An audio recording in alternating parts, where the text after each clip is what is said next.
the New York Times best-selling author of True to the Game and CEO of Meow Meow Productions, Terry Woods presents Be More Careful. Salute and welcome to Ralph Reads, brought to you by TURN, the United Ronin Networks.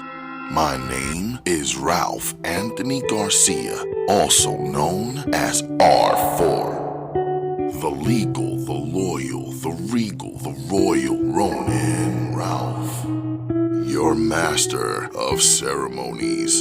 Please like, share, comment, and subscribe to TURN, the United Ronin Networks. We are Ronin. On today's edition of Ralph Reads, I orate the finale of the classic hood novel Be More Careful, written by the undeniable Shannon Holmes.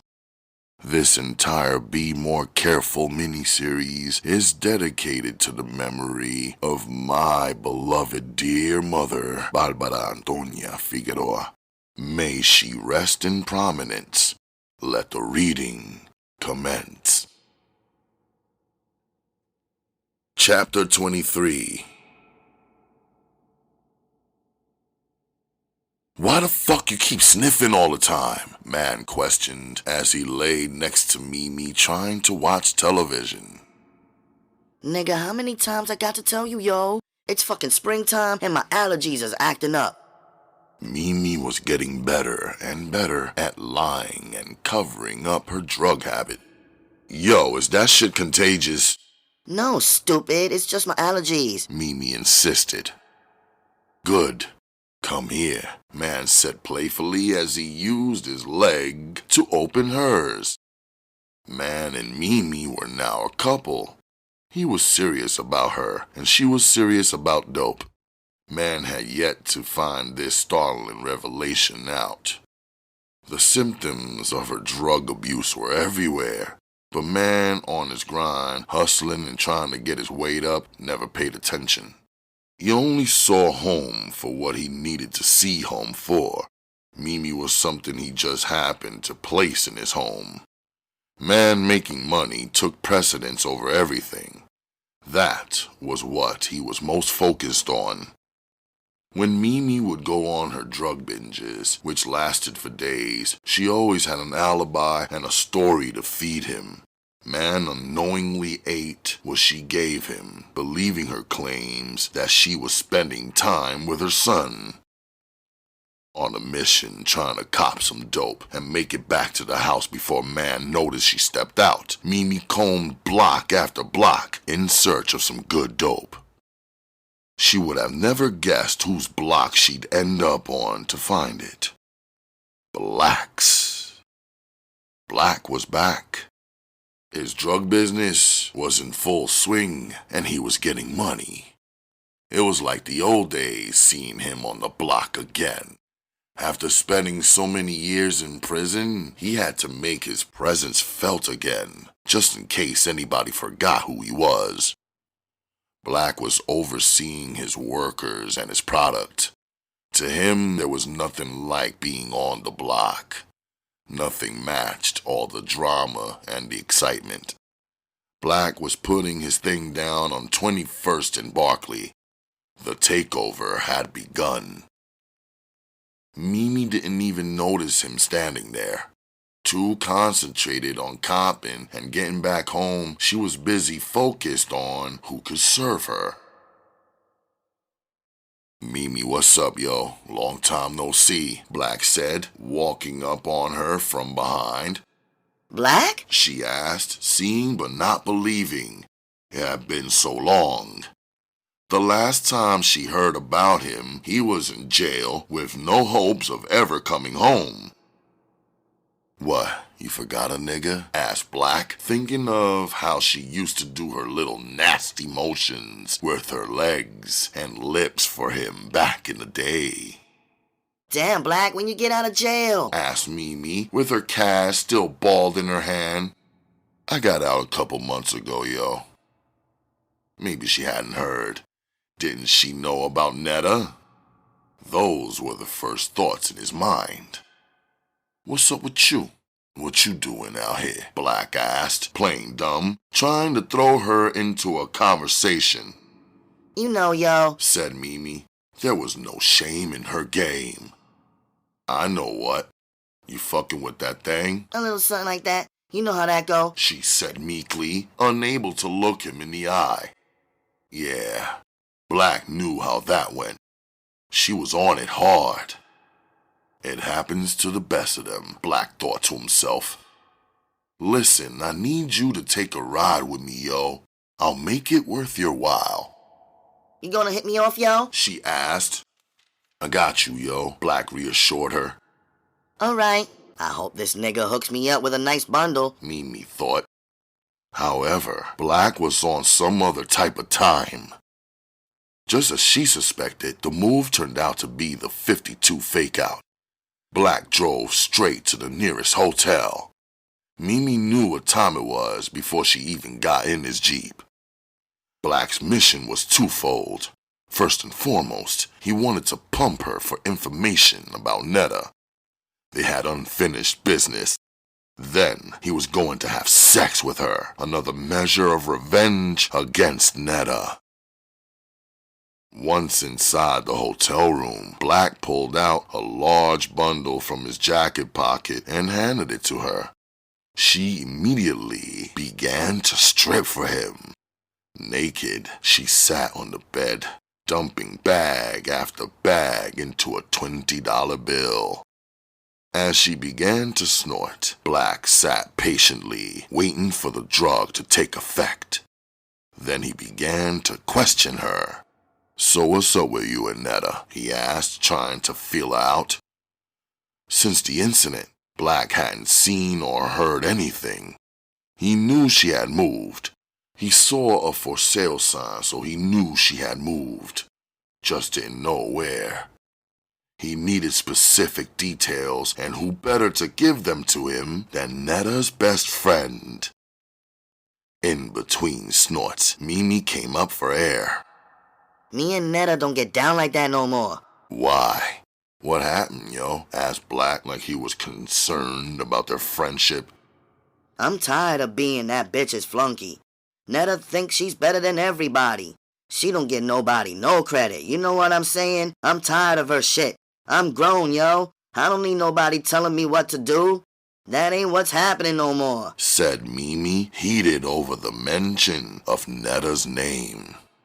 "Netta don't fuck with you 'cause you getting high," Black thought to himself, reading between her lines. "I heard she moved." "Yeah, that bitch moved, but don't nobody know where. I guess that's how she wants it. Ever since she came out the hospital, ain't nobody been in contact with her except my mother.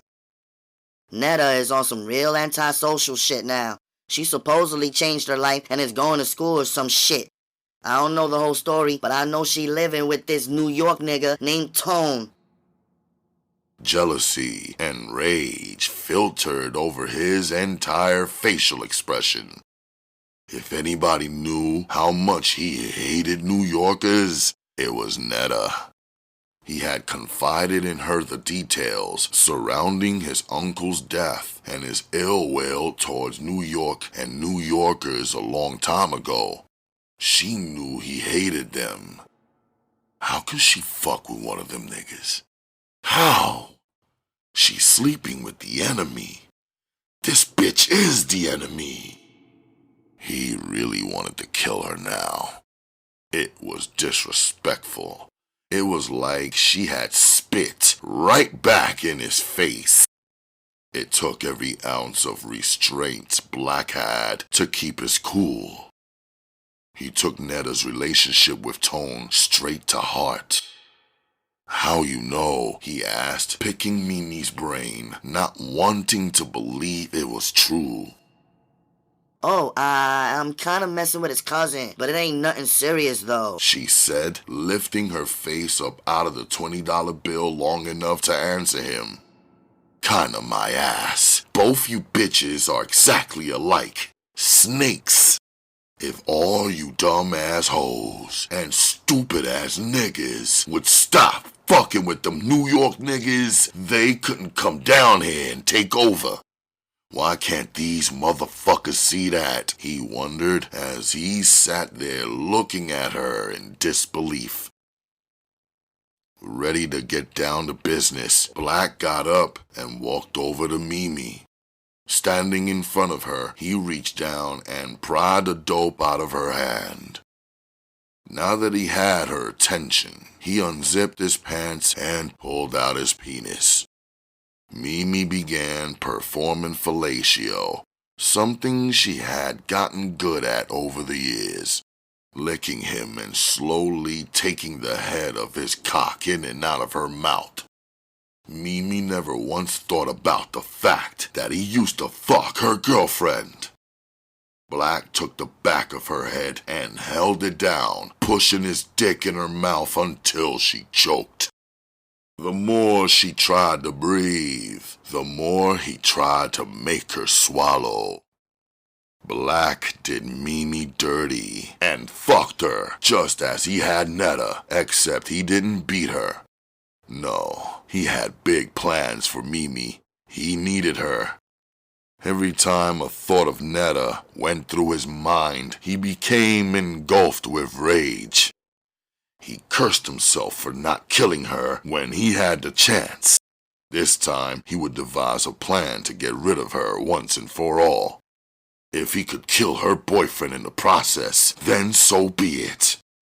Black's plan centered around Mimi. She was the pawn to be sacrificed in the game to get to the queen, Netta. As the weeks passed, Black kept Mimi close. Adhering to the old saying, keep your friends close and your enemies closer, he earned Mimi's trust by feeding her dope. The whole time, though, he was brainwashing her, feeding her constant game. Then one day, Mimi came crying to him about something man had done. Black had her right where he wanted her. Black, he smacked me, Mimi sobbed as she sat in a reclining chair in the hotel. Who smacked you, yo? Where he at? Black asked, faking concern. Man, he said his man see me in your car. It was true. Mimi was spending more time with Black and less at home with Man. Out of frustration, Man slapped her. He wasn't stupid. He knew he was being lied to, and he knocked the shit out of her because he was tired of her games. See, Mimi, I told you about them New York niggas, yo. All that them niggas do is use y'all up and go back home to their real girlfriends. Black was playing on Mimi's vulnerability.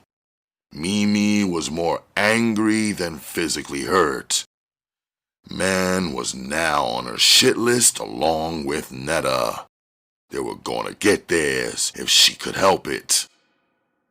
Listen, you know I always liked you, yo. I wanted to get with you first, but Netta threw herself at me, and I didn't want to hurt her feelings. When you just told me that shit about that New York nigga hitting you, I wanted to kill that nigga, yo. But don't worry about it, yo. I'm gonna get that nigga for you, said Black, hugging Mimi in his arms. Mimi's face lit up like a Christmas tree. She grinned up at Black. This nigga's for real. He really cares about me. She was flattered he'd hold her down. Mimi, can't you see that he's using you? He's gonna use you up and throw you away. He's got a girl in New York. You just his plaything, yo. You never be his main girl, no matter what that nigga tells you. Black paused to let his words take effect. Mimi, if you cut that nigga off, it'll be me and you. I swear. Mimi had a crush on Black for 5 years now. Ever since she first laid eyes on him that night at the club, she was attracted to him. His name, his power, his mystique, and his money had poor Mimi like putty in his hands. You promise I'll be your girl? She cheerfully asked. I promise. Promise, yo. Straight like that. It'll just be me and you the way it should have been a long time ago. I want you to get that motherfucker back for hitting me, said Mimi, demanding Black represent. I'll do anything for you, Mimi, said Black, kissing her as his master plan echoed through his brain. Stop. This is what we're gonna do. When man goes to re-up, Black began as he conspired with Mimi, drilling the plan in her head over and over again, coaching her until she had it mapped out. Black sent Mimi back to man with his master plan exploding in her brain. Do whatever you gotta do to make up with him. You got to get back in good with him if this shit is gonna work. He didn't care about her. All he cared about was revenge. It took Mimi 2 weeks to get back in. Man had her in the doghouse. Had she not been so beautiful or fucked and sucked his dick so good, he wouldn't have fallen for the okey doke. But he did, and now it was too late.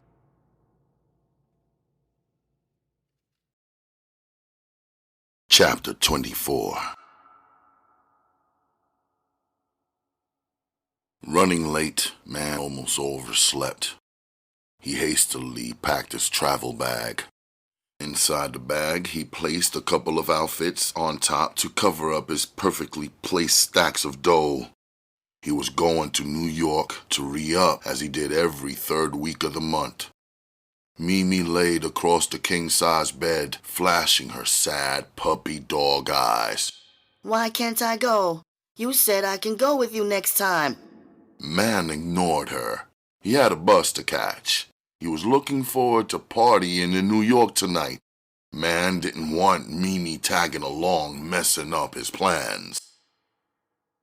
Yo, don't start no shit right now. I ain't trying to miss my bus. I told you this was a business trip, not a fucking shopping trip. I'm going to Cop and Bob. I'll be back tomorrow. What, you afraid I might see something you don't want me to see like your other girl? Mimi pecked. Yeah, whatever you say. I ain't the one disappearing for nights at a time or being spotted in other niggas' rides and shit. Don't think I forgot. I ain't never seen a broad get ghost like you. No calls, no beeps, no nothing. Shit, I don't even know if you're alive or dead. I thought we talked about that already, said Mimi, sucking her teeth. You said you forgave me.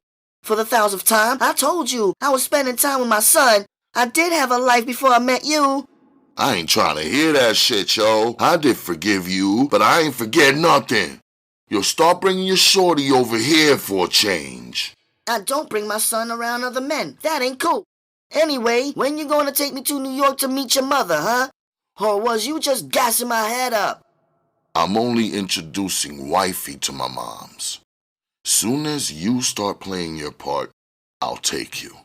Till then, stay your ass here, said man, zipping up his travel bag.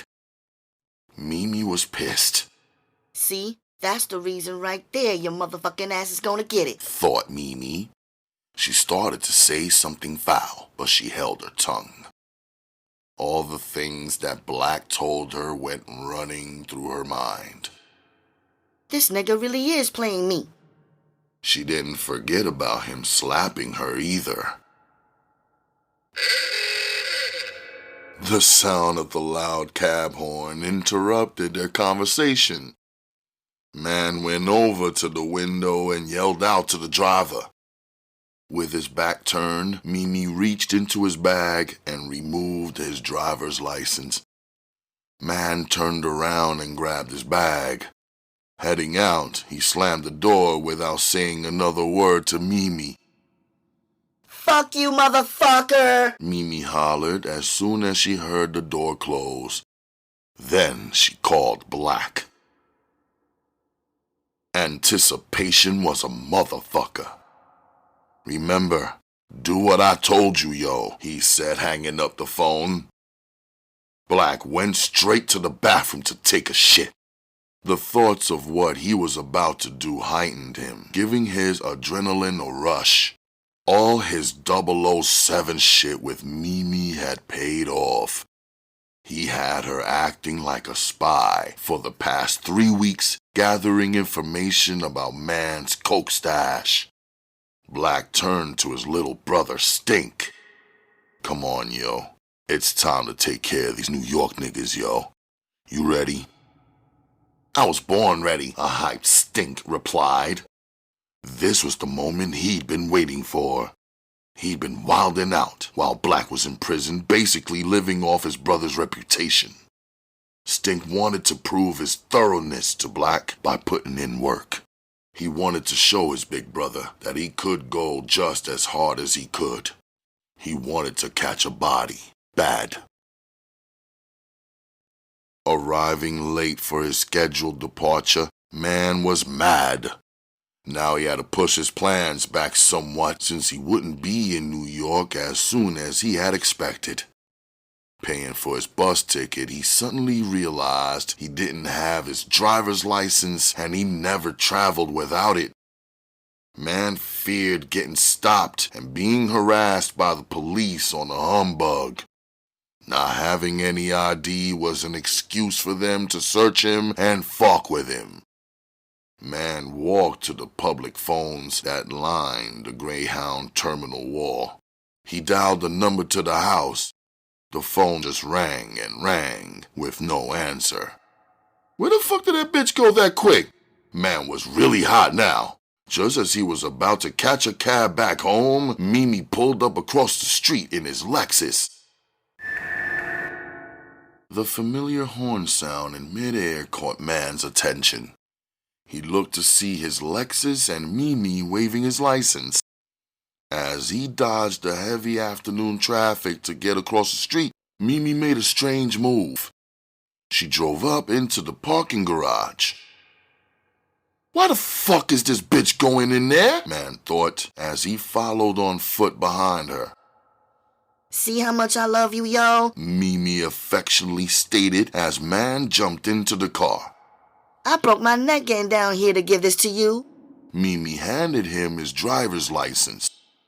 Yo, good looking out, ma.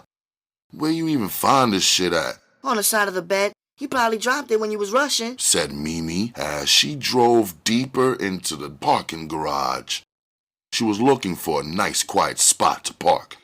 Yo, why you pull up in here? Why you just ain't double park on the street? Relax, nigga. I want to talk to you. Besides, you already missed your bus. As the shiny gold Lexus coupe passed by, Black and Stink ducked down in their hoopty. Good going, Mimi. It's on now.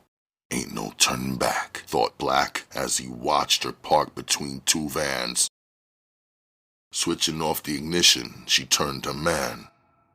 I'm sorry for bugging you like that, Sho, but we shouldn't part on bad terms. We should talk it out and get it off our chests. Yo, that be you starting the bullshit. Why do you hate for me to go back home so much? It ain't that. It's just that I be missing you when you go, she said sweetly. Yeah, well, show me how much you're gonna miss me.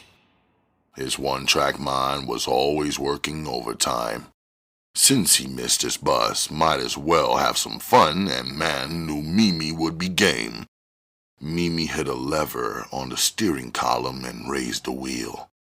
She adjusted her body so she could comfortably give man a blowjob. She began to feverishly work her head, tongue, and lips. Man closed his eyes and enjoyed himself. Sliding out their hoopty, Black and Stink quietly crept up on him.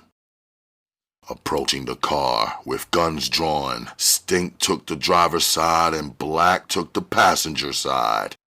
Caught with his pants down, man never saw them coming.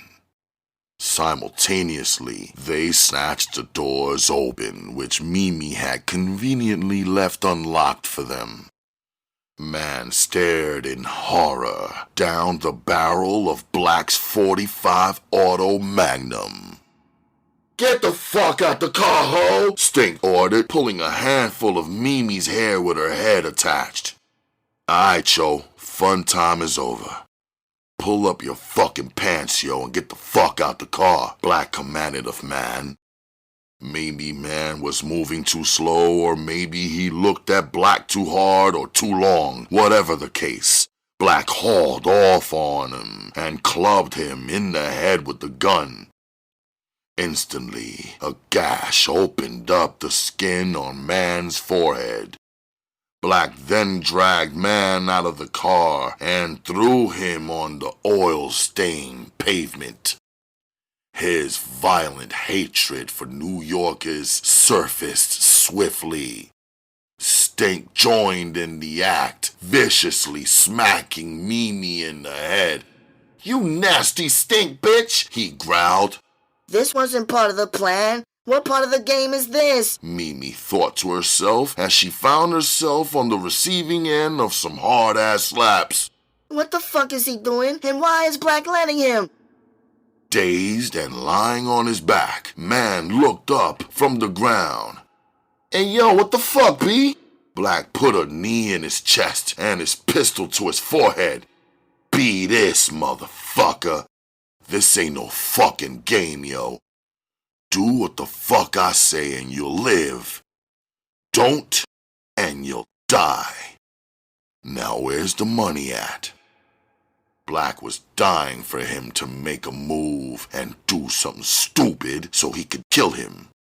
His eye twitched nervously as he tried to control his murderous rage. This wasn't the time or the place, and Black had no intention of going back to jail.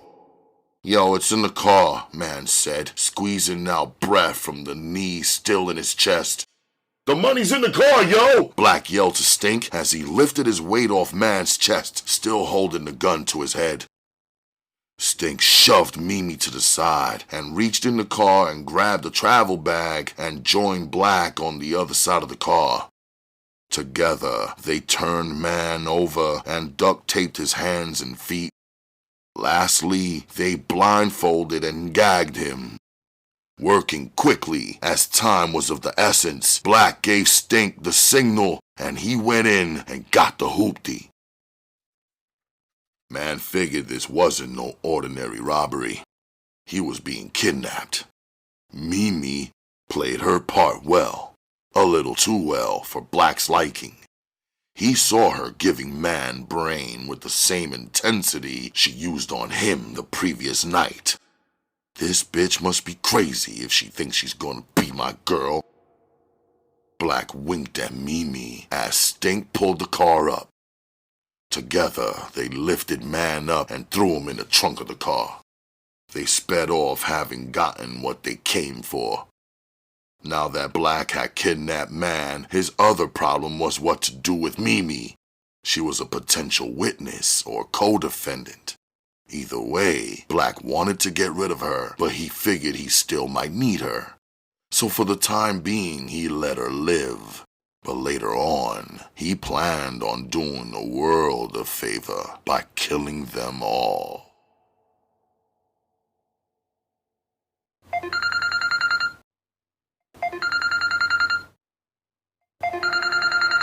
The phone noisily rang as Netta woke from her sleep to answer it. She reached over and grabbed it before it could ring again. Hello? "I should have killed you when I had the chance, bitch." Netta froze as the words echoed through the handset. She knew exactly who it was. Her heart raced as she listened to the voice on the other end. "You fucking traitor.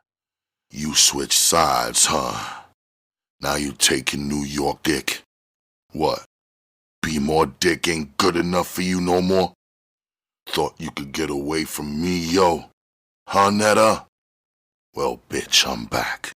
Tell your man I got his peoples, and y'all gonna find him when y'all smell him." Why you keep fucking with me, yo? Why won't you leave me alone? Almost killing me wasn't enough for you? What else you want? Your money? Netta asked, trying not to piss him off. "Your life, bitch." Well, take it, motherfucker. What's anybody else got to do with it? Netta pleaded. Fuck these New York niggas, yo. Bitch, don't ask me what motherfuckers got to do with it. They involved with you. So fucking with you, they all fucked up, 'cause you fucked with me. You gonna wish you never met me, yo. Black's voice was a rude awakening from a peaceful sleep. The dreams of sleep were now the nightmare of reality. A heavy sleeper, Tone slept right through all the noise from the brief conversation. Tone? Tone! Tone, wake up! Netta screamed, nudging him out of his sleeping position. What, baby? He asked, rolling over, taking his arm and reaching for her body. They got mad! The cops, Tone said, popping up like a jack in a box. Black! Black! Netta replied, bowing her head. Tone was wide awake now. With one phone call, Netta's peace was broken. Having moved on with her life, she had tried to forget about Black, but there was no rest for the weary. Black wouldn't leave well enough alone until she was dead. For the first time in her life, Netta was happy and in love. She had Tone, and she certainly was moving on with her life. Completing the 360-degree turnaround, Netta had enrolled in college and was pursuing a degree in physical therapy. Just when she was getting herself together, life seemed to take a drastic turn. If it couldn't get worse, it damn sure couldn't get no better. Her past had just about caught up with her. She knew the saying, "You could run, but you can't hide." Sure enough, she had been found.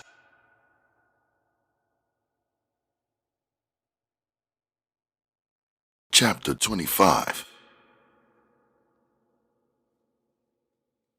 Tone was in a state of shock. He couldn't believe Man was kidnapped. The first thing he did was call his aunt's house in the Bronx to see if Man had gotten there. Maybe Black was bluffing, trying to scare them, but it turned out he wasn't. His aunt told him she hadn't seen him yet. Careful not to arouse any suspicion, Tone conversed about family for a few minutes before hanging up. The next call he made was to Man's apartment, and Mimi answered. Hello. Hey, where's my cousin? Tone asked, not playing any games. They said if I told anybody or called the cops, they would kill him. Say Mimi, stuttering to make drama. How many of them was it? Tone asked, followed by a series of questions. What did they look like? Where did they snatch him at? Continuing to blitz her with question after question, looking for answers, looking for inconsistencies in the story, hoping to catch her in a lie. Hoping to figure out what went wrong, Tone didn't let up. Calm down, Tone. You talking too fast, yo. Let me tell you what happened. Mimi told him everything that happened and how. She told him everything but the truth. I couldn't see their faces. They had on hoodies, and I wasn't trying to get killed staring at them too long. You alright? They ain't do anything to you, right? I'm okay. I'm just scared they're gonna do something to Man, yo. Mimi sobbed. Yo, don't worry about Man. He be alright. Just stay in the house and wait for me to call you back. Tone hung up the phone. His gut feeling told him something wasn't kosher. Her story smelled fishy.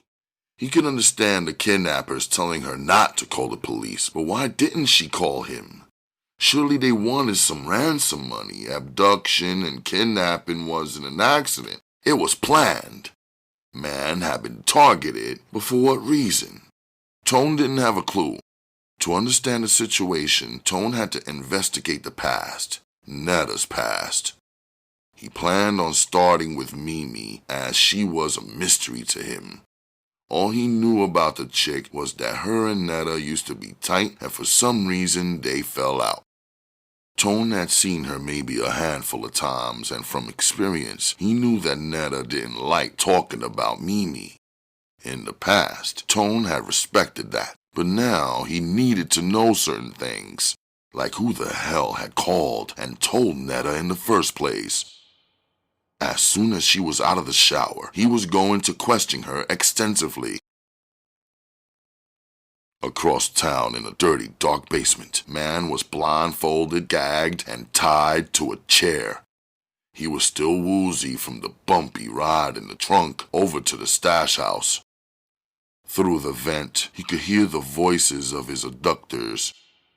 "You should let me slump her, yo, or at least let me go get her and bring her back here just to keep an eye on her. Suppose that hoe start running her mouth, yo." "I got this. Let me worry about her. We gonna use Mimi to get to Netta. Then she gonna get hers too, yo, in due time, just like the rest of them. We got to be smart about this.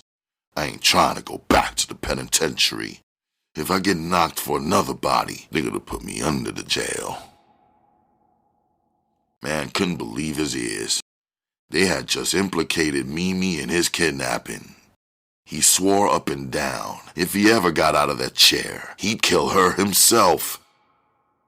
"Go downstairs and check on him while I take care of something." From the basement, man could hear footsteps fade and the front door slam.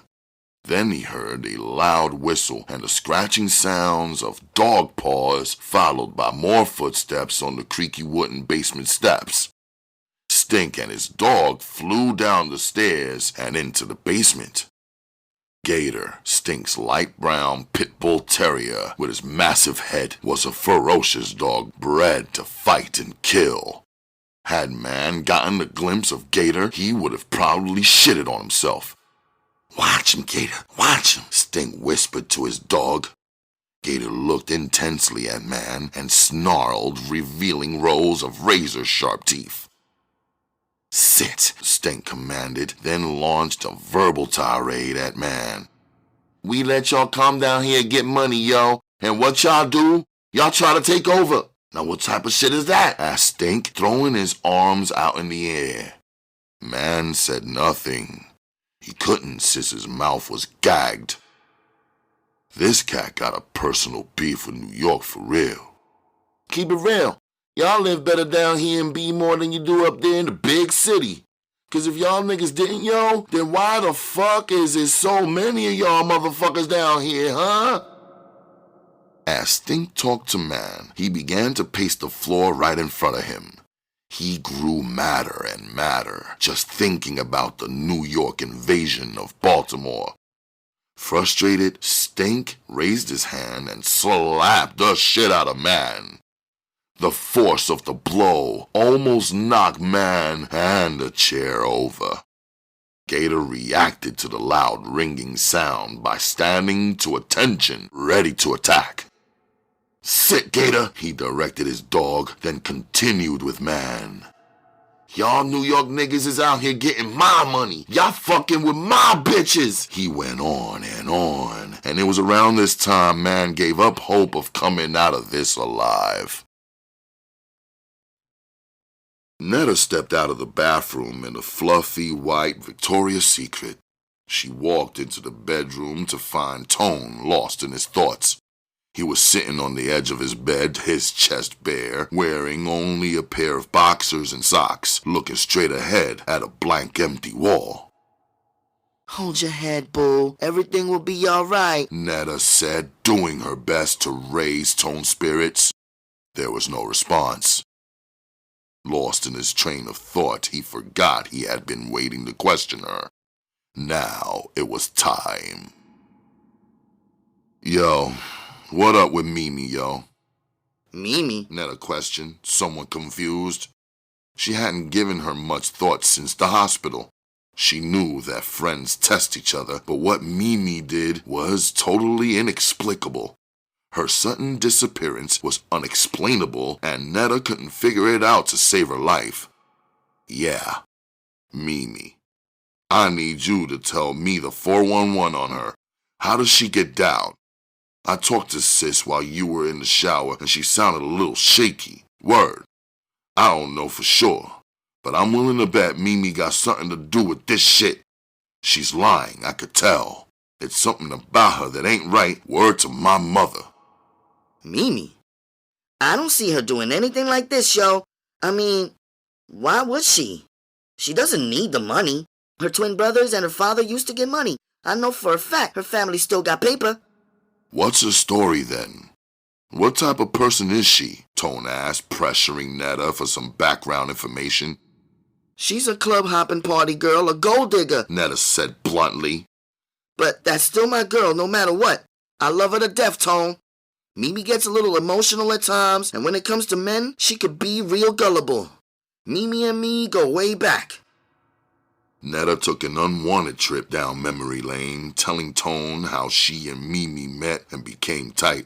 She told him about all the drama they'd been through, and then she told him about the pussy pound. Her life was an open book to him. Netta exposed herself knowing that this conversation would either bring them closer together or rip them apart. But she told him the truth. There was no getting around it. Tone laid there, non-judgmental, which for a man was hard because of the ego factor. With a stoic look on his face, he continued to pay close attention to every word she spoke.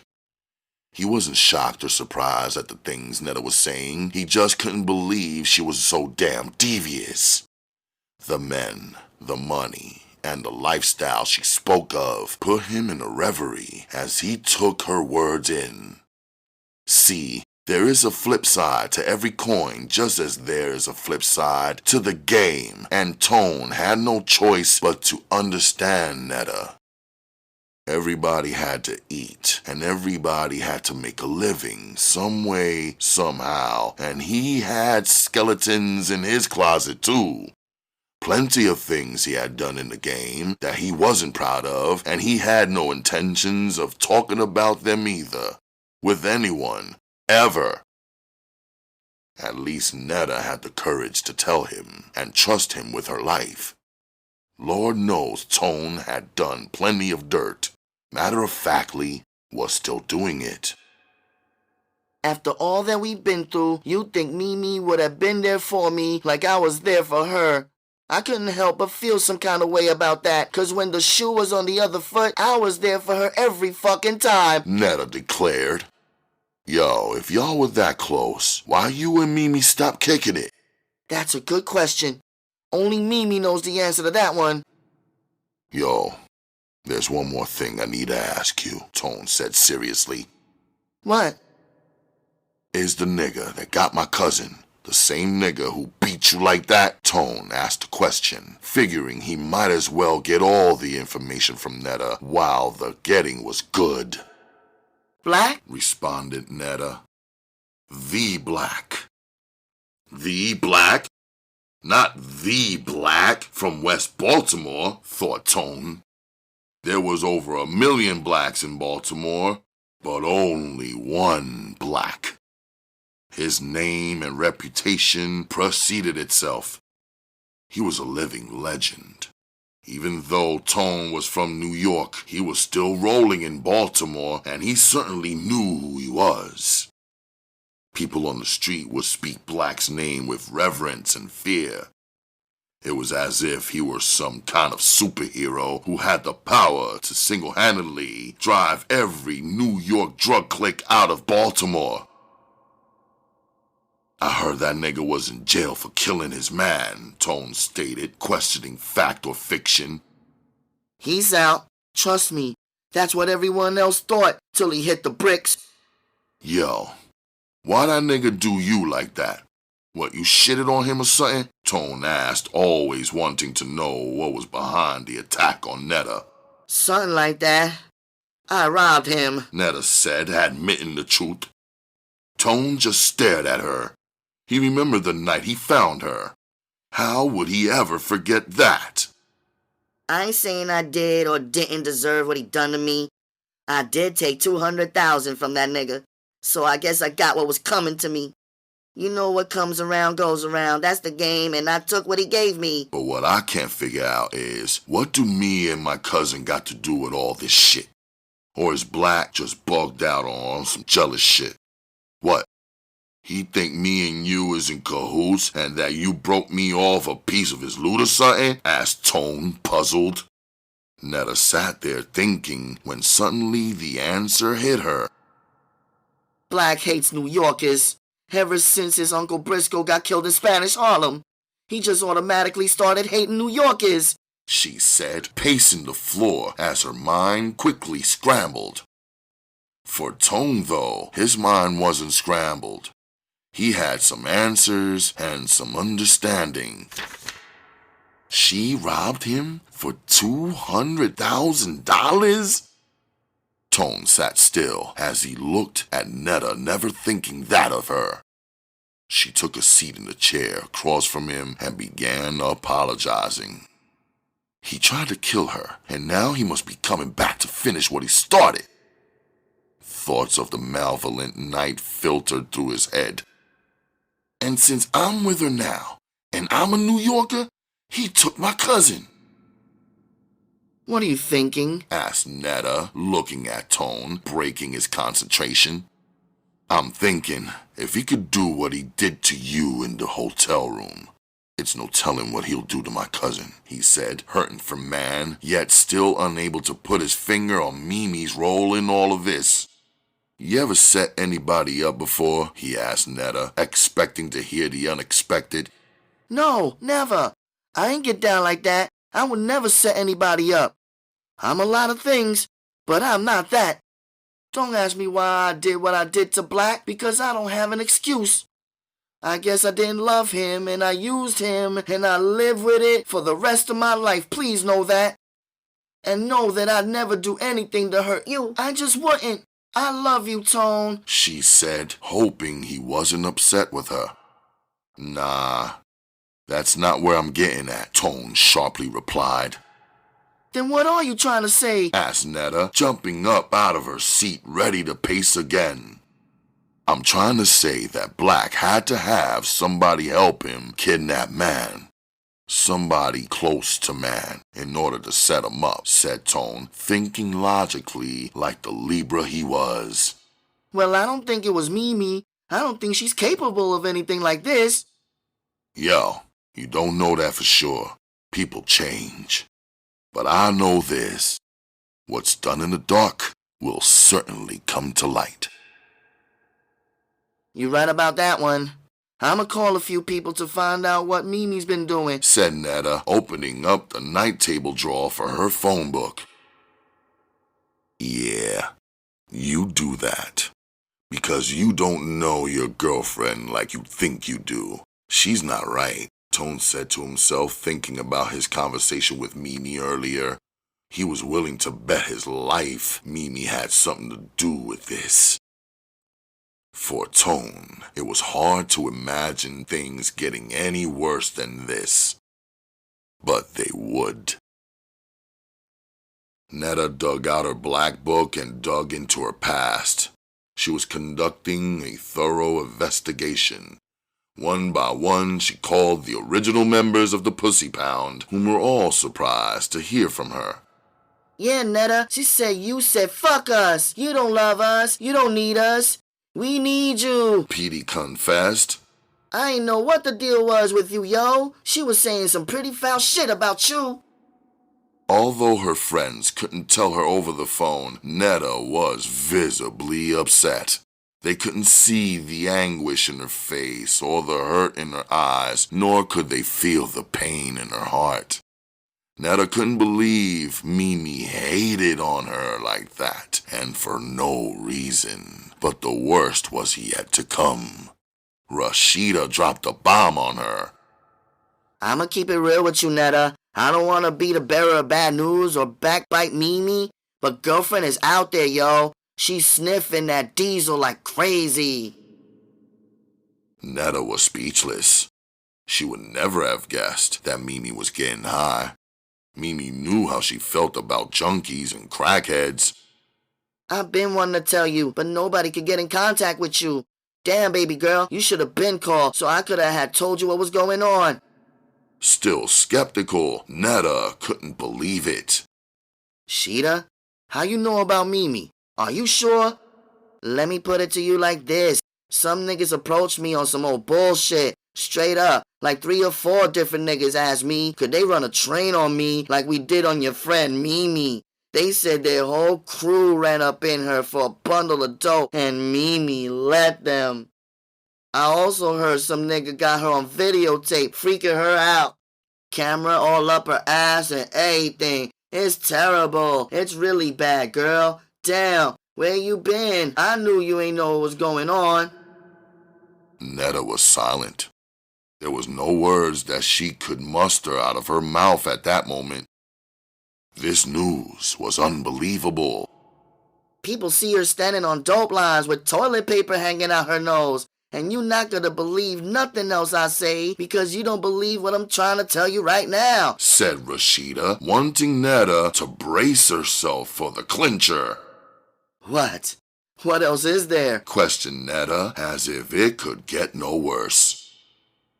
I saw her riding around with Black not too long ago in a black Jimmy, Rashida finally concluded.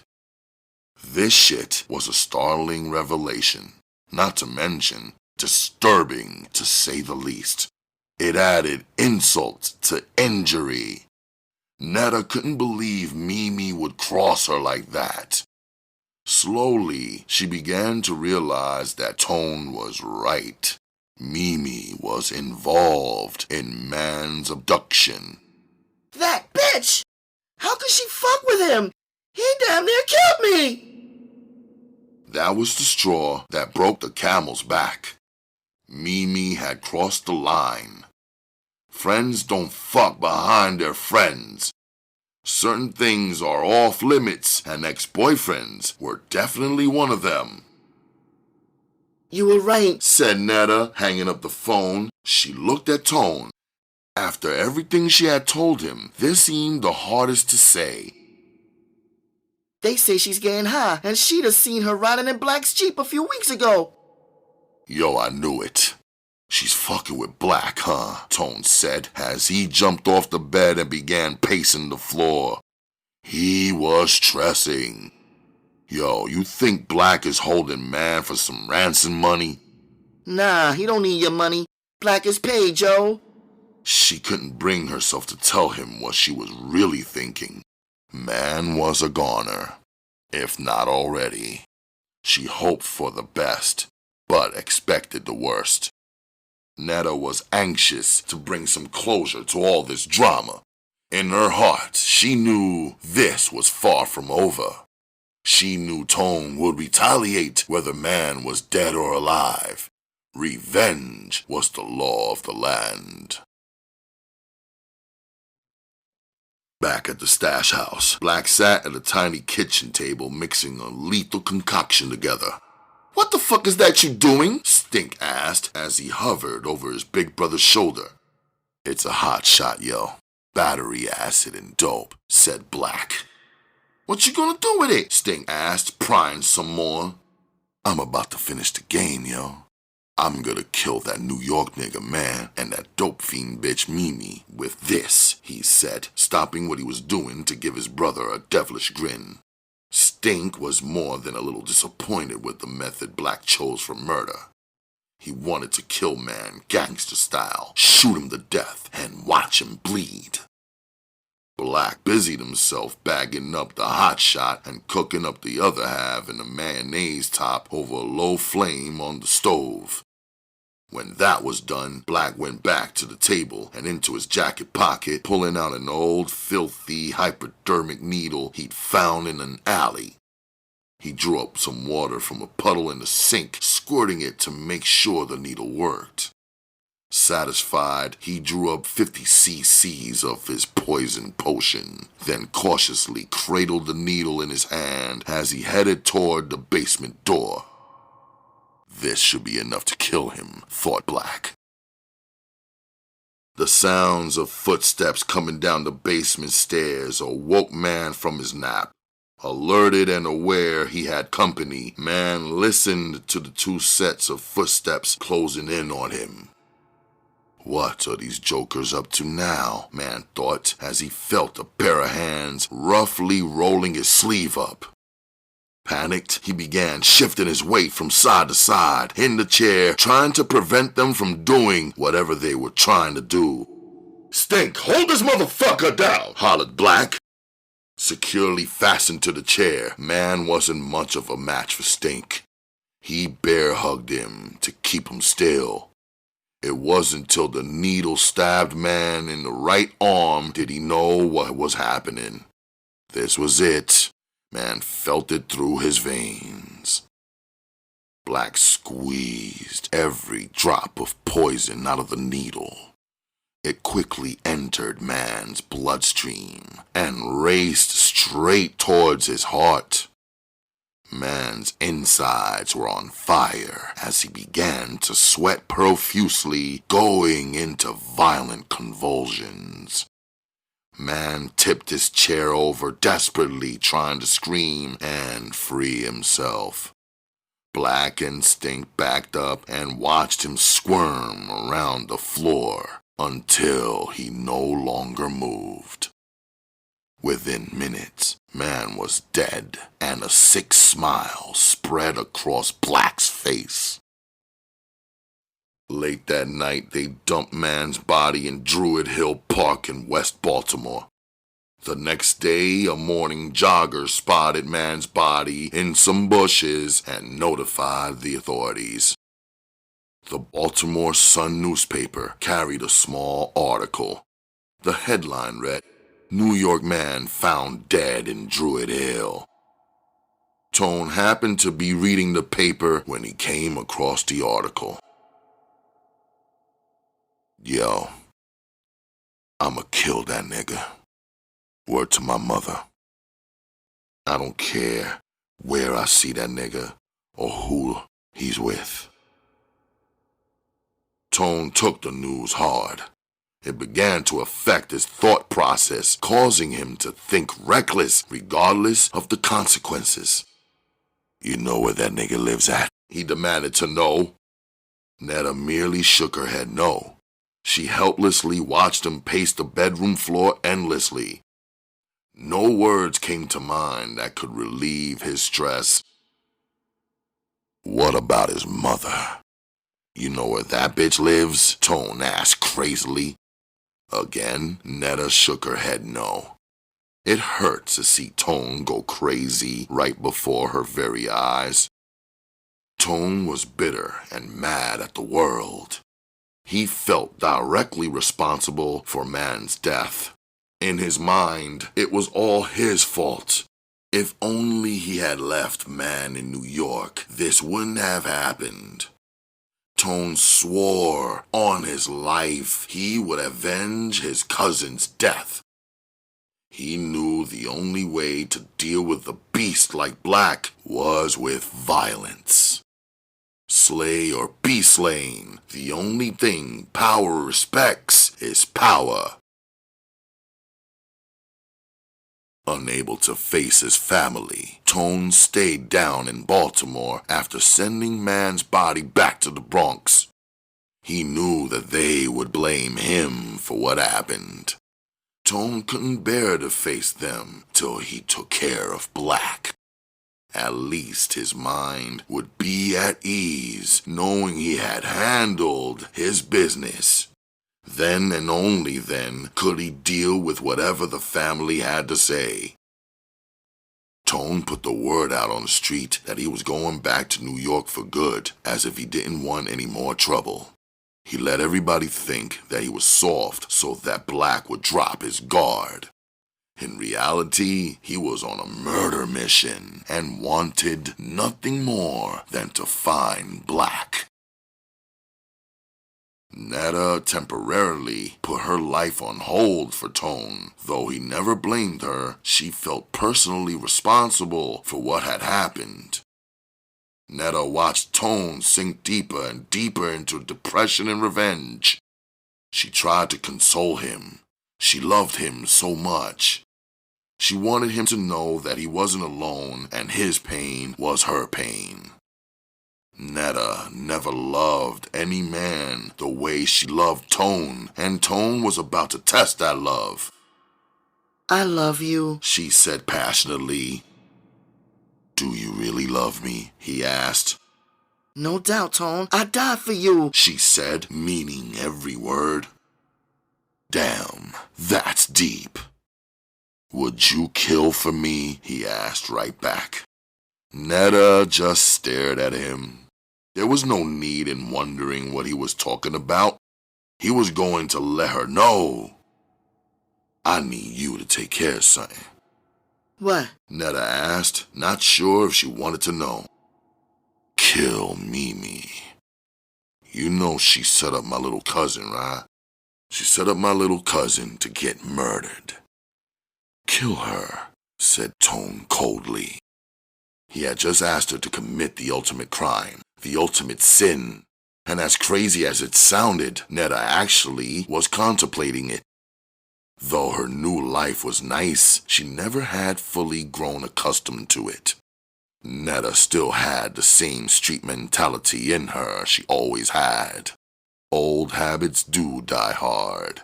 Netta thought long and hard about the question Tone placed in front of her. Kill Mimi. Kill Mimi. Kill Mimi. His words echoed in her brain. Netta thought about everything. All she had been through. All she had done. For everything it was worth. She didn't know if she could risk it all in the name of love or in the name of Tone.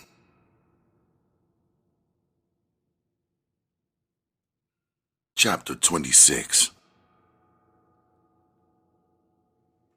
Sitting in the living room, in total darkness, Mimi was high as a kite flying next to clouds. Nodding, saliva was running out the corners of her mouth. She was drowning in her emotions, feeling helpless.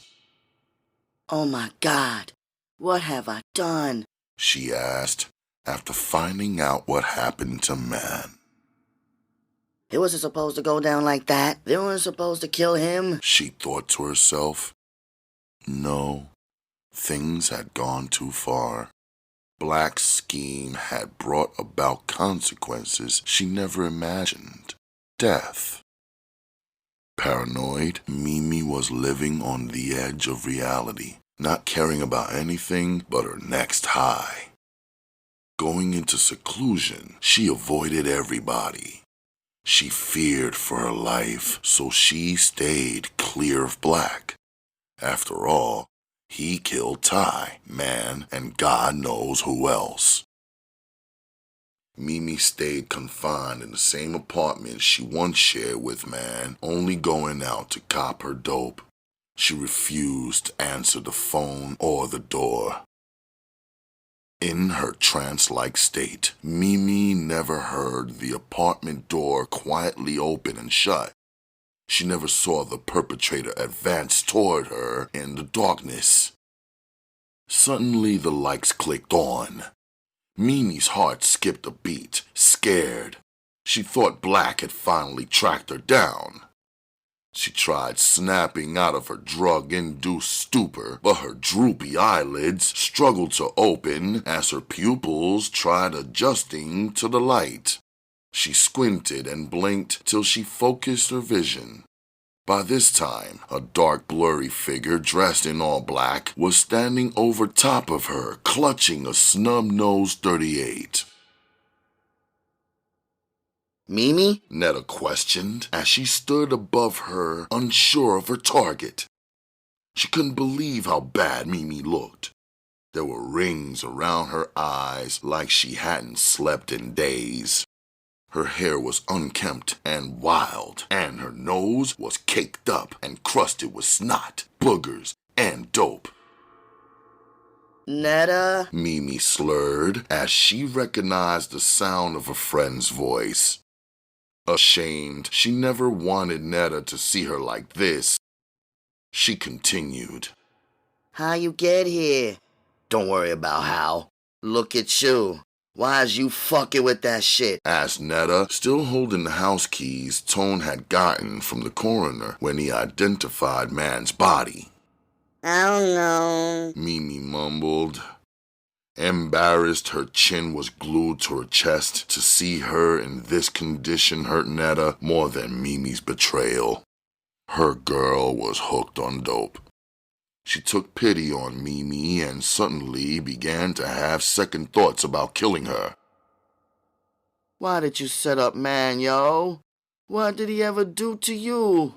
Sobbing, she answered, He slapped me, she said, sounding like a spoiled brat, sounding like her answer was justifiable. Black pumped me up to do it. He tricked me. They was just supposed to bank man, beat him up, but they kidnapped him. They killed him. Didn't you know that Black was the one who tried to kill me? And even if you didn't know, how could you fuck with him? That's some trifling shit. Damn, Mimi. You were supposed to be my best friend. How could you?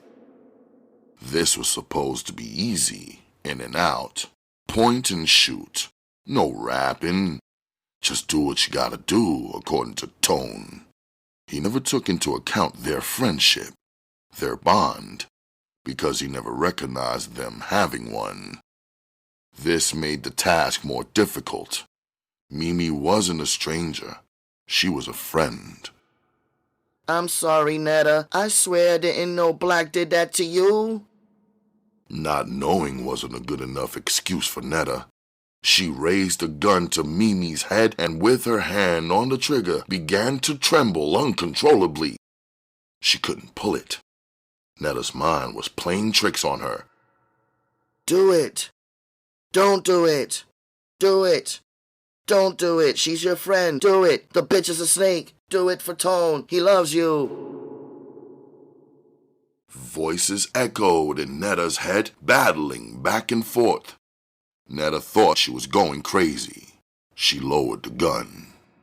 Don't kill me, Netta. I love you. Please don't kill me, said Mimi, capitalizing on Netta's indecisiveness. Why, Mimi? Why? Why'd you tell Rashida and them those lies about me? Why'd you cross me like that, yo? Remorseful, Mimi began to cry. Netta, you always picked men over me. First it was Major, then Black, then Tone. You let all them niggas come between us. Netta, can't you see that I love you? Asked Mimi, tears streaming down her face. Bitch, what the fuck are you talking about? You so fucking high off that shit, you don't even make sense. I was always there for you. Always there for you, Mimi. This was an emotional moment. Sluggishly, Mimi struggled to her feet while Netta watched her a few feet away. Stumbling, Mimi made her way over to Netta. When she reached her, she hugged and kissed her softly on the cheek. I'm sorry. I didn't mean to hurt you. I was jealous, said Mimi. She hugged Netta again, kissing her other cheek, then quickly. Mimi moved from Netta's cheek to her lips, kissing her on her lips as she forcefully stuck her tongue in Netta's mouth. Stunned, Netta was caught off guard. She reacted by violently pushing Mimi off of her. What is wrong with you, Mimi? She asked, wiping her mouth. Bitch, I'm not gay. What's wrong with you? I love you, Netta.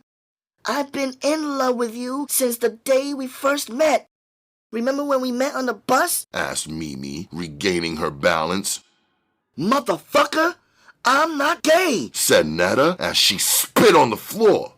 Damn, I can't believe you. Netta couldn't believe that Mimi came on to her. She remembered all the times they shared the room when they were growing up, all the times she got undressed, all the little moments they had shared. Netta leveled her gun, taking aim at Mimi's head. She squinted one eye, using the gun's sight to line her up. Slowly, Mimi kept advancing, but again, Netta couldn't pull the trigger. Mimi walked right up on Netta as if the gun wasn't there. Suddenly, with every ounce of energy in her body, Mimi swatted the gun out of Netta's hand. Netta watched as the gun went flying across the room. Like a wild animal, Mimi leapt on Netta, knocking her to the floor. Landing on top, Mimi savagely clawed at Netta's face as she tried to pin her arms down. Netta was fighting back as Mimi was fighting for her life. Netta used all her strength she could muster to hurl Mimi off of her. Using the momentum in her favor, Mimi took off crawling for the gun. Quickly, Netta sprung to her feet and grabbed Mimi's ankle, dragging her backwards and away from the gun. Netta yanked on Mimi's ankle so hard that her hand slipped off and she was left holding only one white sock. Once again, Mimi was on the loose, but instead of making a mad dash for the gun, she stood up to fight. The two women circled each other like wrestlers. Then Netta faked high and went low, grabbing Mimi by the waist and slamming her down into the wooden coffee table. Then she made a break for the weapon. Recovering quickly, Mimi was hot on her heels. Both women dived for the gun, but Netta won the race. Extending her fingers and nails as far as they could reach, she fumbled with it on her fingertips until she gripped it. Mimi was on her back, holding on to her arm for dear life. They tussled for the gun, doing a series of rolls on the floor as they fought one another fiercely. Lamps and vases crashed to the floor along with a black picture frame. Mimi screamed as Netta sank her teeth into her arm. This was enough to break Mimi's hold. Momentarily, Netta gained the advantage, firing off one shot. The scuffle was over.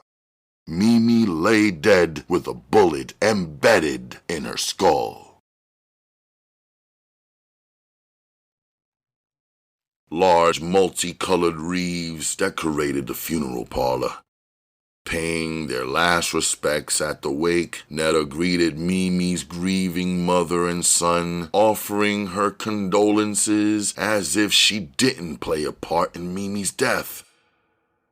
I'm sorry, Miss Tina, Netta woefully apologized as she broke down crying.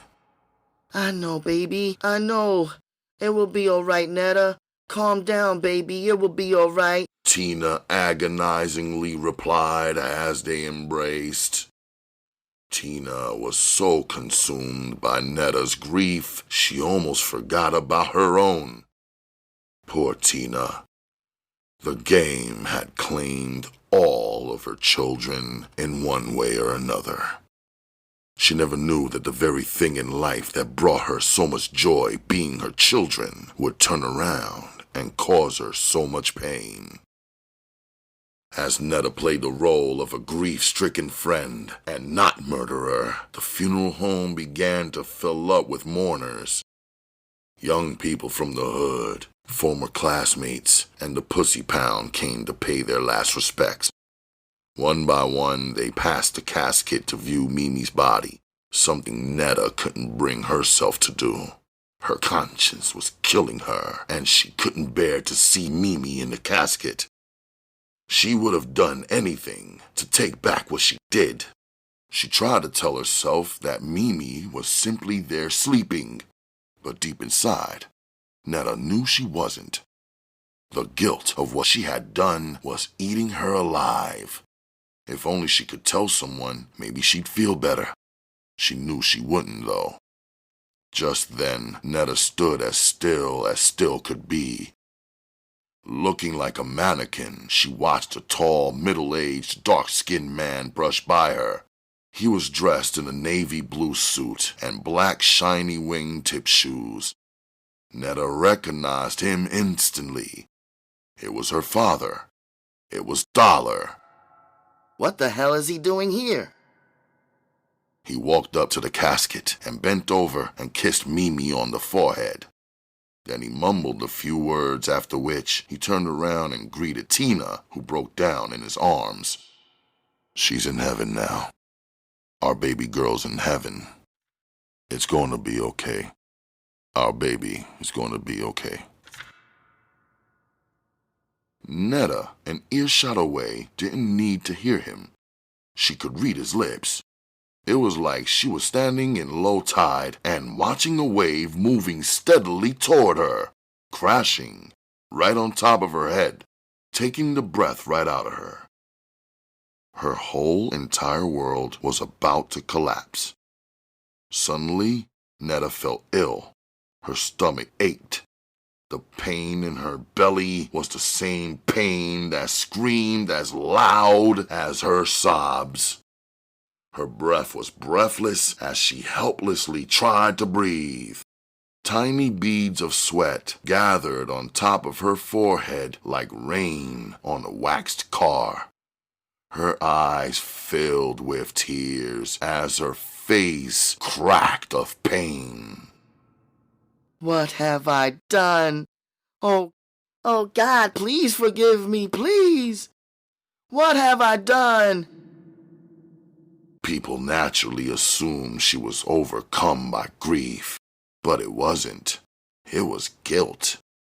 She killed her own sister. Just when Netta thought she'd played the hand that life had dealt her, fate shuffled the deck and dealt her another card. Mimi's father was her father. A sea of emotions swept her back to the day so long ago she walked into the crowded bar waiting to see her father, waiting to see the only man that never wanted to see her. Why, Mommy? Why? She cried out. Never ever calling Renee that, she saw her so still, but there was no answer. All the pain of abandonment and hatred she had for her mother for so long, to find out in the end how much she loved her, had ate her up too. She never cried for her mother. She never cried for anything. Even when she was in the hospital, after all that Black had done to her, she never cried. Even Nurse McNeil cried when she was leaving, but May, for her mother, for Major, for Man, and for Mimi, she cried for all of them. But more, she cried for herself. I'm sorry, Mimi. I'm so sorry. Please forgive me. I love you, Mimi. I love you. As days passed, Netta felt the guilt, not as a burden, but as a curse she would carry for the rest of her life. For every day God gave her life, she would have to live with what she had done. How could she, though? She killed her own sister.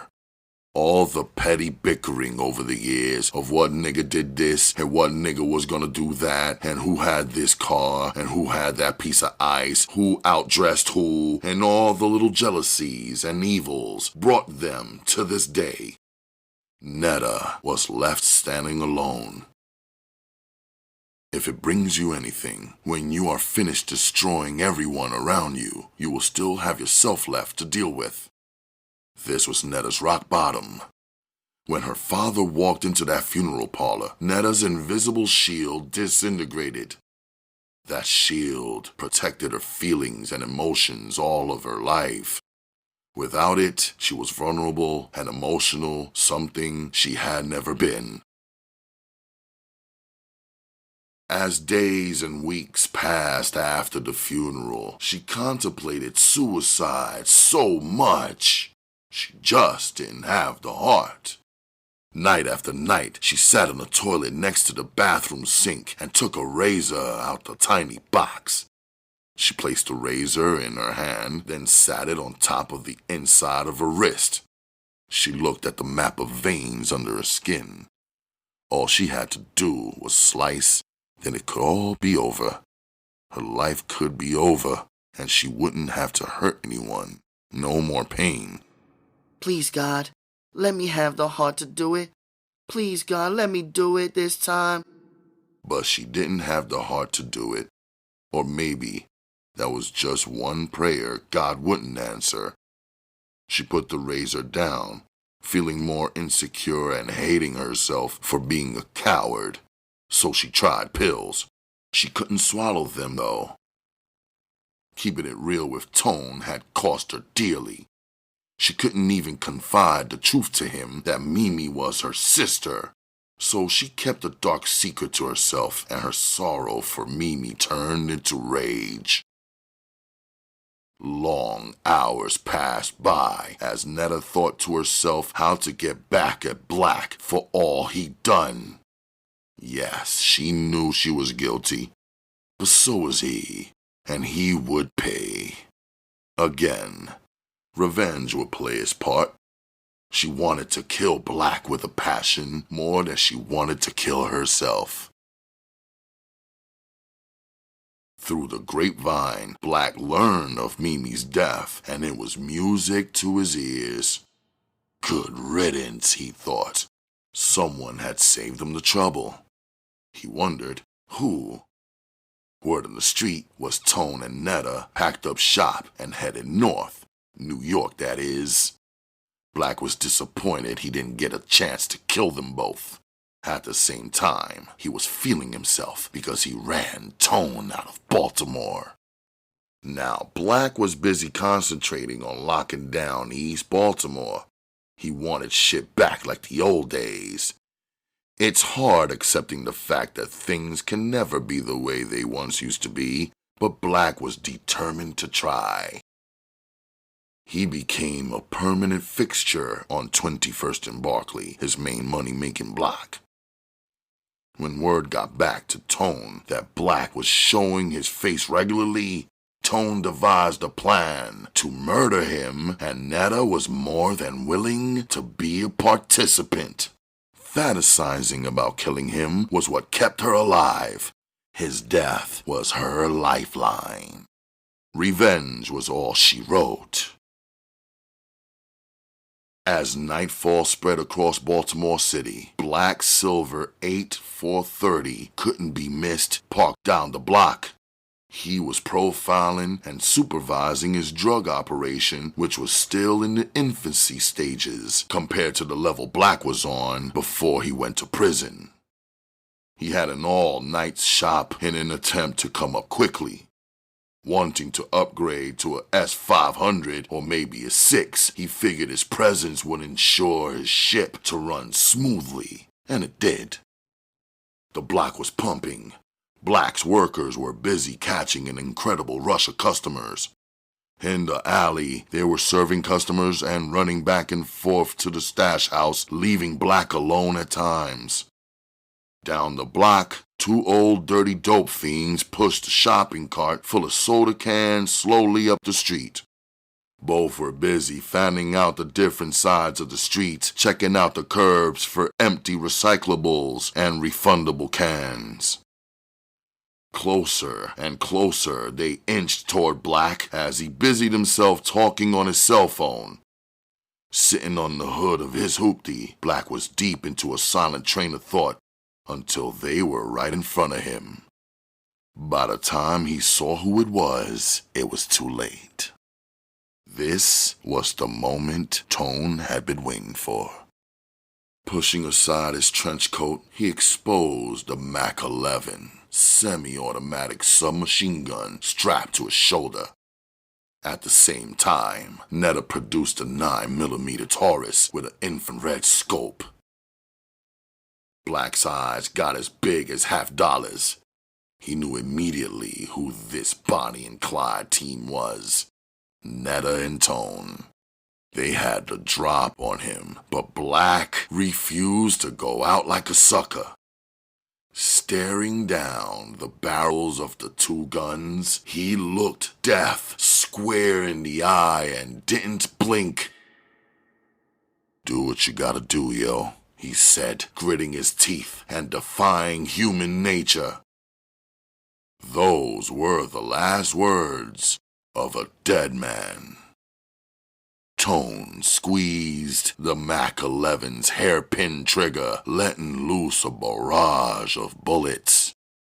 The gun spit shells everywhere, each shot jerking Black's body in a different direction, knocking him off the car. Netta moved in for the kill, running around the car to where Black had fallen. She pointed the pistol and put the red laser dot on his head. Then she pumped slug after slug after slug after slug into him until he was beheaded.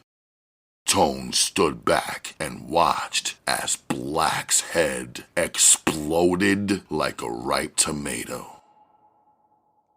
"Come on," he said over by her side. When Netta was done, she spit on him, desecrating his body as he had her. By now, Black's workers heard the shots and came running. Seeing Black laid out, drowning in a pool of his own blood, they began firing at the two fleeing figures. Tone turned and let off a hail of semi-automatic gunfire, causing them to duck for cover. This allowed them to turn the corner, putting some distance between the crime scene. Just as they left the block, Stink rode up on his motorcycle. Speeding, he'd heard the shots from blocks away. He pulled up where the crowd had gathered, and there on the ground he saw his big brother.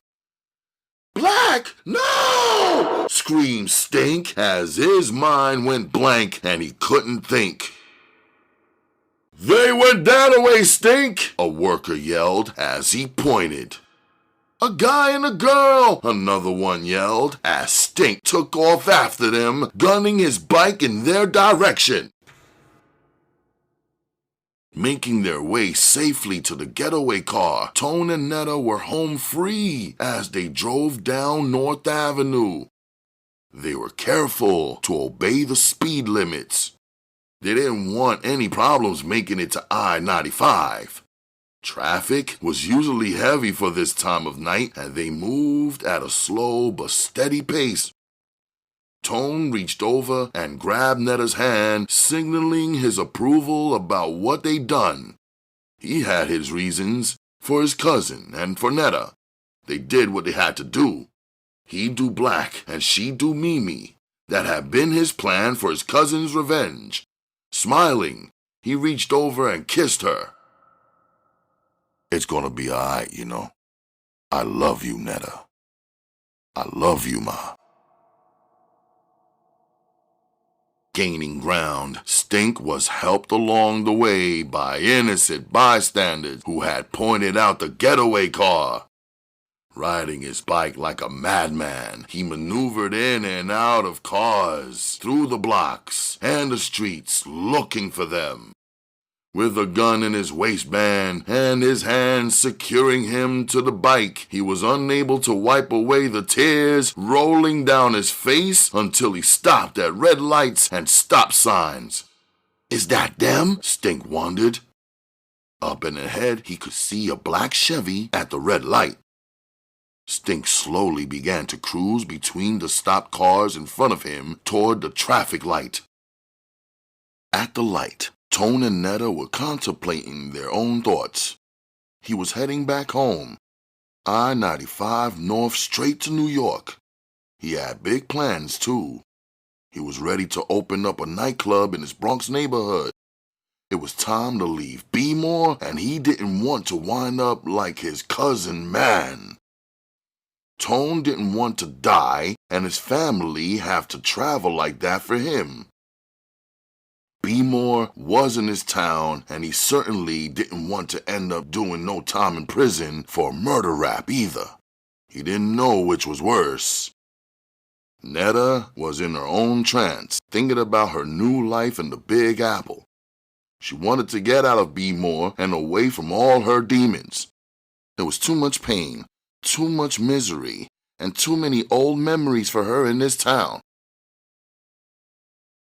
Bringing his motorbike to a halt right before the light changed, Stink pulled up to the driver's side window of the Chevy.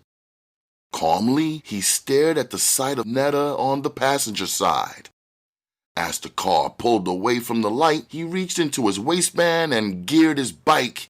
He screeched through the moving cars down the white skipped lines in the middle of traffic until he reached them. "Tom!" screamed Netta as she saw Stink pull out a .44 Magnum from his waistband and began blasting. The automatic spit bullets shattering the glass, hitting Tone in the side of the head. As his chest slumped over the steering wheel, daft reflexes caused his foot to mash down on the accelerator, sending the car flying into the path of a metro bus. The black Impala hit the bus head on. The car flipped over twice, then slid down the street upside down, going backwards, headed towards Stink, where it started. "Oh shit!" said Stink as he revved his engine and tried to get out of the way of the flying Impala. Unable to, he rolled the front tire as the back tire went up in the air. He spun around in a circle as he watched the car hurtle itself into a utility pole where it rested upside down. The jarring sound, screeching bus wheels, and the two vehicles colliding could be heard for blocks. All traffic came to a standstill, as did all the people walking down the sidewalks. There was no movement, as a great silence fell before a motorcycle could be heard traveling off in the distance. "Somebody call for help! Somebody call 911!" screamed a woman who gotten the closest glimpse of the two figures trapped in the Impala. A total wreck. A sick piece of twisted metal, blood, and glass. Game over.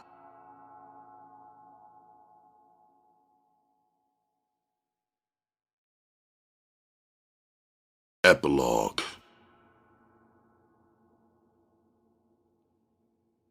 In the aftermath of Tone's death and car crash, the jaws of life were all Netta could remember of that night. She didn't remember the crash or the days leading up to it, but she did remember her last conversation with Tone.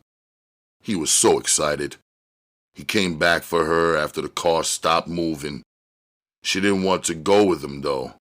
Even though she was in pain and had nothing to live for, she wasn't ready to give up quite yet. "I love you, baby," she whispered to him before falling into an unconscious state. Other than a minor head concussion and a few broken ribs, Netta emerged from the accident unscathed. Once again, she had cheated death. While in the hospital, after undergoing a series of examinations, it was discovered that Netta was 2 months pregnant. New York Tone would be a daddy. Her unborn child held her future and her past, causing her to reevaluate life. She wanted nothing more than to avenge Tone and seek out Stink, but she quickly abandoned any more thoughts of murder. Instead, she would put it in God's hands, as the old folks say, especially since he had now put a more important responsibility into hers. She broke the vicious cycle of revenge. She caught her losses and moved out of Baltimore, vowing never to return. Netta is currently residing in Atlanta, Georgia, and enrolled in Clark University. However, she had to take a short leave of absence from school to give birth. Netta had a healthy baby boy, who she named Anthony Thompson Jr., affectionately known as Little Tone, in honor of his father. She's raising him in an isolated environment where he is safe and can have the childhood she never had. However, as soon as he comes of age, Netta has every intention of telling him about the game. She doesn't want Little Tone to be delusional in any way. Netta is determined to school him about the street life without him ever having to experience it for himself.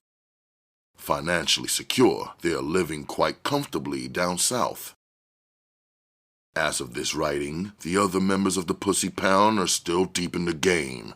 Rashida, Petey, and Fila are still playing Russian roulette with their lives, taking chances with AIDS and the men they deal with.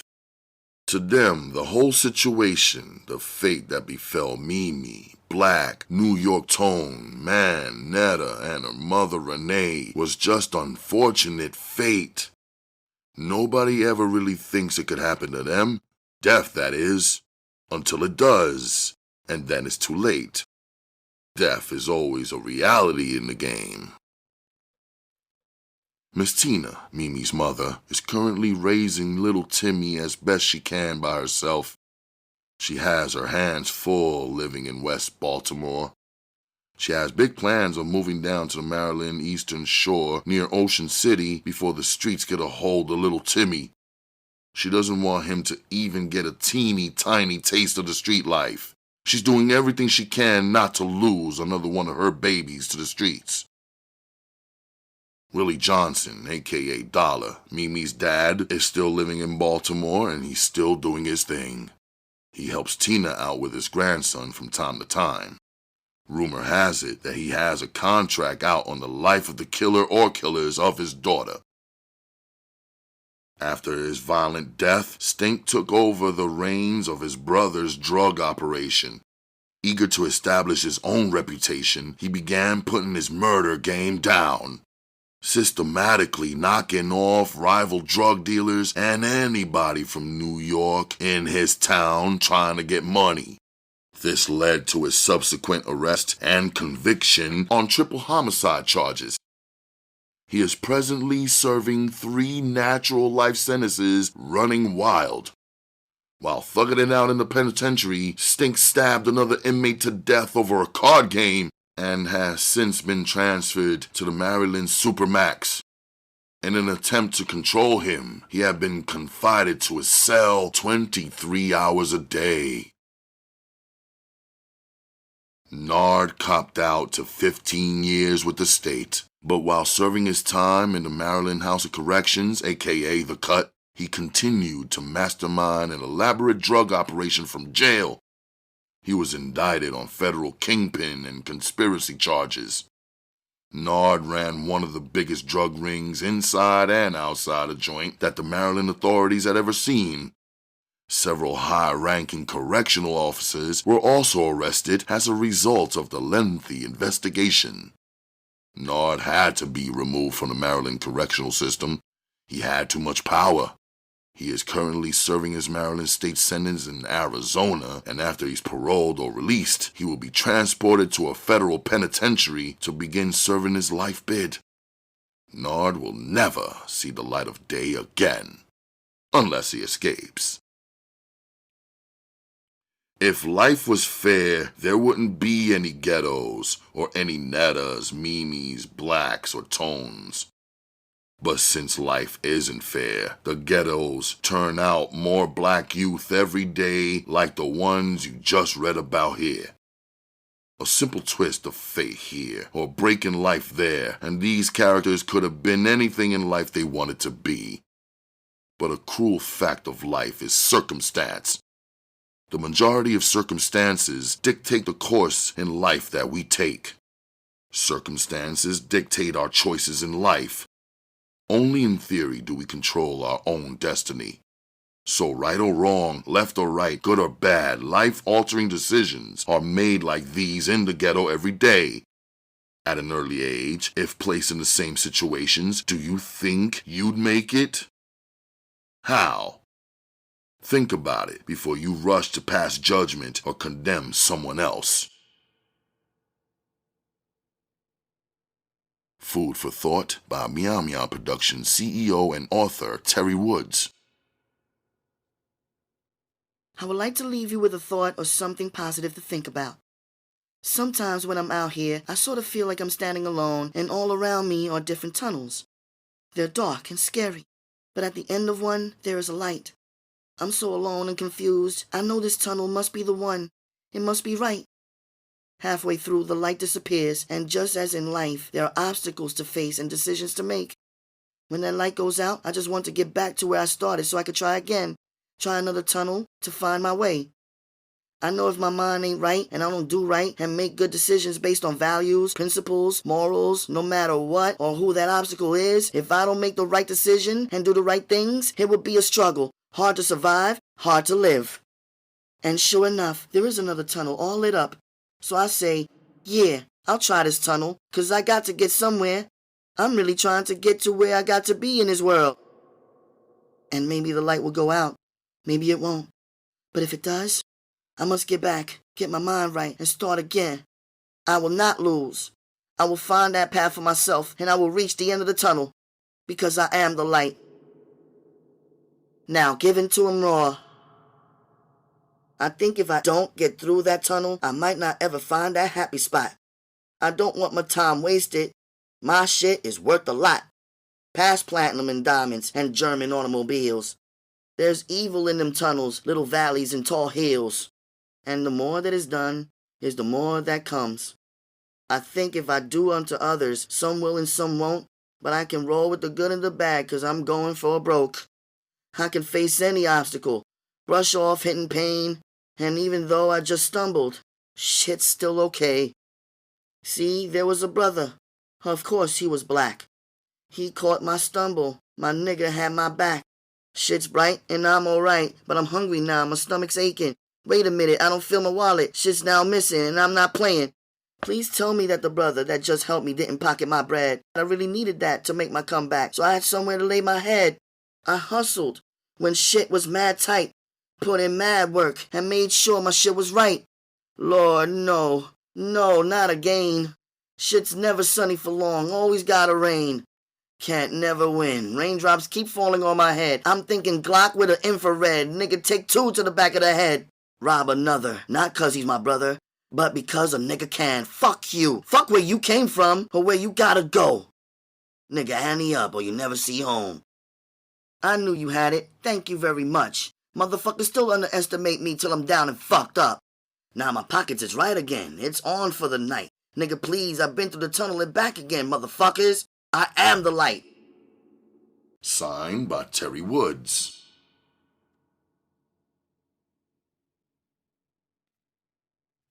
Well, party people, that's that. Thank you for tuning in to Ralph Reads.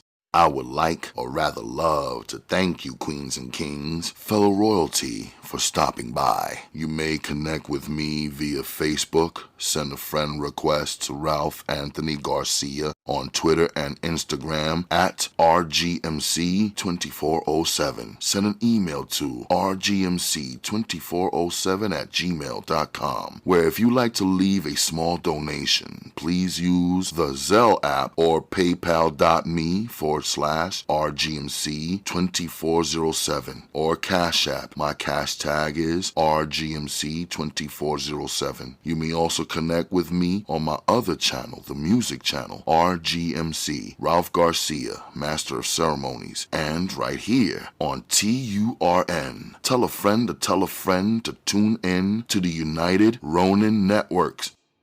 We are Ronin. Fellow royalty, pick up a good book, read a good story, and set your good self free. I appreciate you and I love you like cooked food. I will see you folks on the next edition of Ralph Reads.